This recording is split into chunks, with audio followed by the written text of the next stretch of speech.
You did what? He questioned Odion with anger, his voice breaking.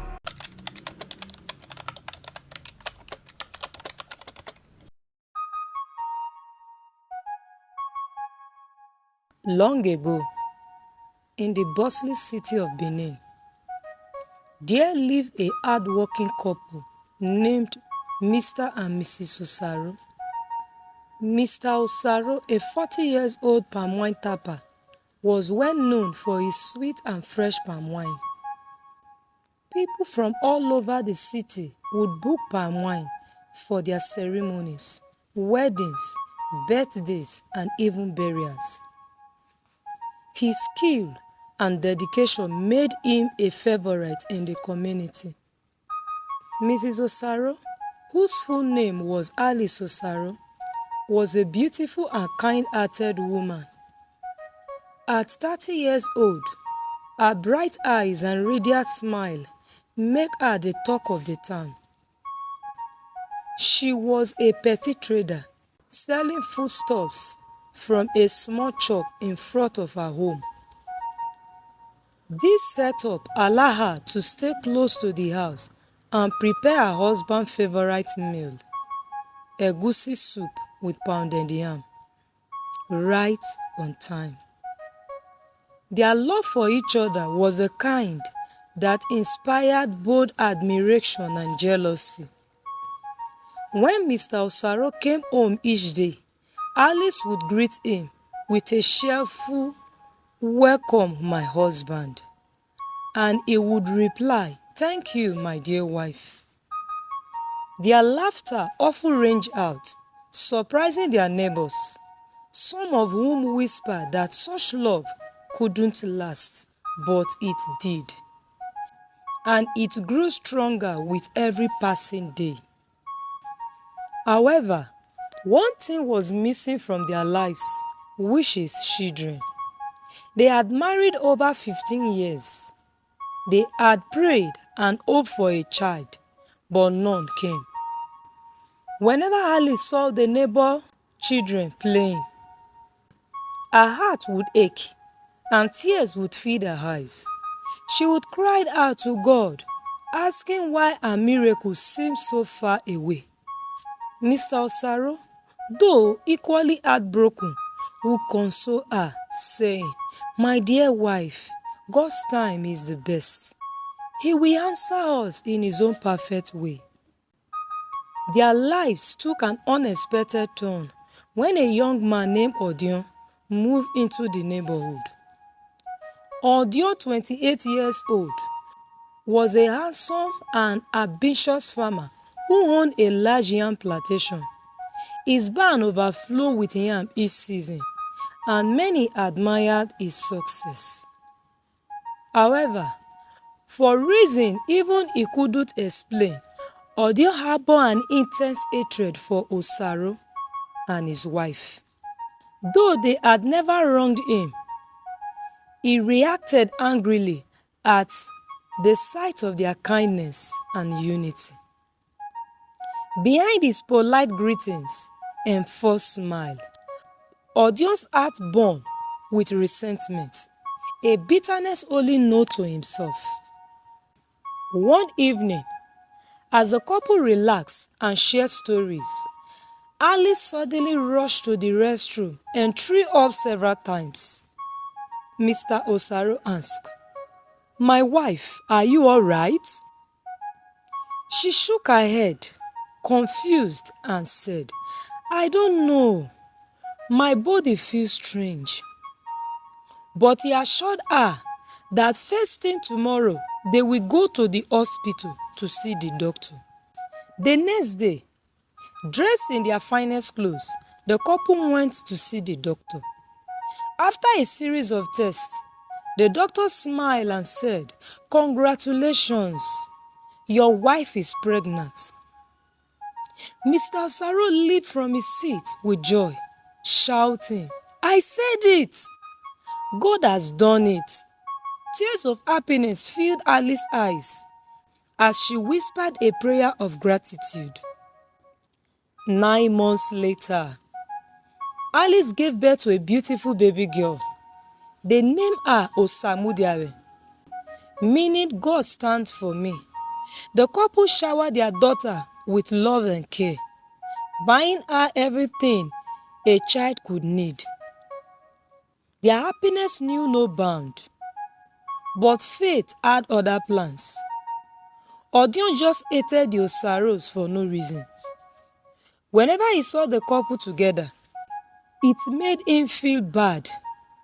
Their smile and happiness only seemed to annoy him, even though they had done nothing wrong. Months later, and Osamudiame turned 1.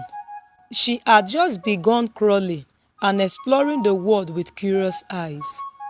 One afternoon, while Alice was busy in the kitchen, Odion returned from his farm and noticed Osamudiame playing alone in the compound. Driven by anger and bitterness, he did the unthinkable. He grabbed the innocent child and threw her into a nearby well. Without a second glance, he returned to his farm, ensuring no one saw him. When Alice came out to check on her daughter, she couldn't find her anywhere. Panic set in as she searched the house and the compound. When Mr. Osaro returned that evening, she tearfully told him what had happened. Together, they reported the incident to the police. But little did they know, their precious child was already gone. Odion, pretending to be innocent, joined the crowd that gathered to console the grieving couple. He even shed fake tears, saying, "I can't believe this happened." Days turned into months, and the Osaros mourned deeply. Alice in particular would cry out, "Osamudiame, my baby, where are you? Come back to me." Her heartbreak echoed in the air, but Odion remained silent, hiding his guilt. Years passed, and the Osaros grew old. They never had another child, and the memory of Osamudiame haunted them. Meanwhile, Odion's life started to get worse. His life was shattered. His once thriving yam business crumbled, and every venture he started ended in failure. Death spirits, he sought help from various sources, but nothing worked. One day, he met a man of God who revealed the truth.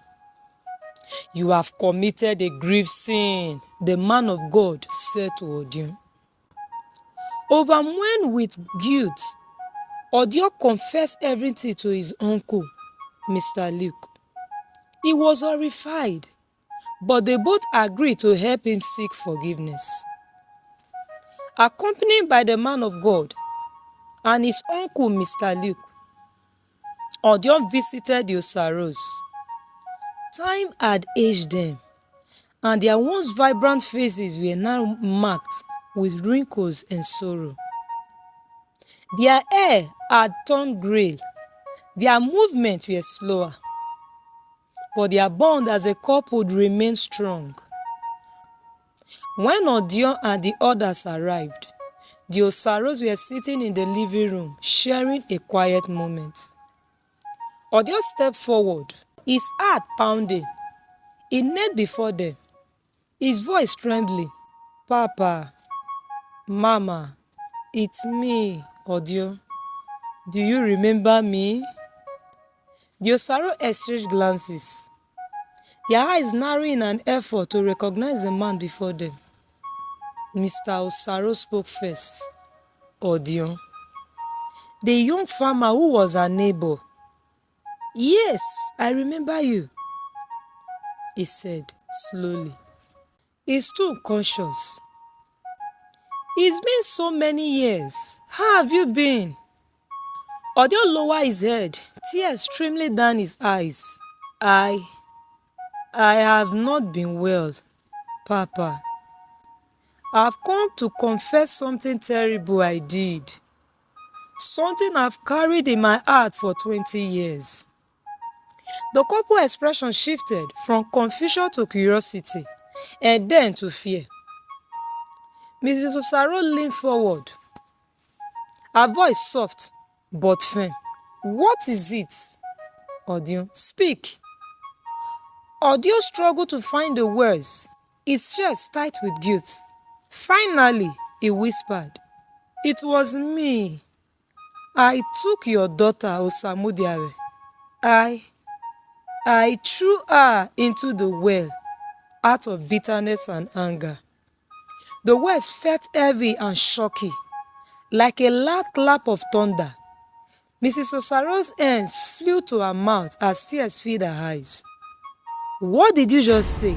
she asked, her voice trembling. You killed my baby?" Mr. Osaros closed his hands tightly. His tired face turned pale with shock. "You did what?" he questioned Odion with anger, his voice breaking. "Our only child? Why, Odion? Why would you do such a thing?" Odion fell on his face. He faced the floor as he wept bitterly.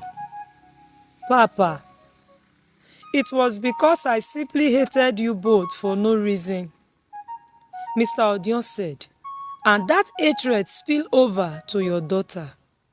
I was foolish and wicked, and now I've lost everything because of my actions. Please forgive me and show me mercy." The Osaros were silent, their grief resurfacing as if it had happened yesterday. Mrs. Osaros cried bitterly, calling out, "Osamudiame, my baby, my precious child." Mr. Osaros, though equally heartbroken, placed a trembling hand on his wife's shoulder.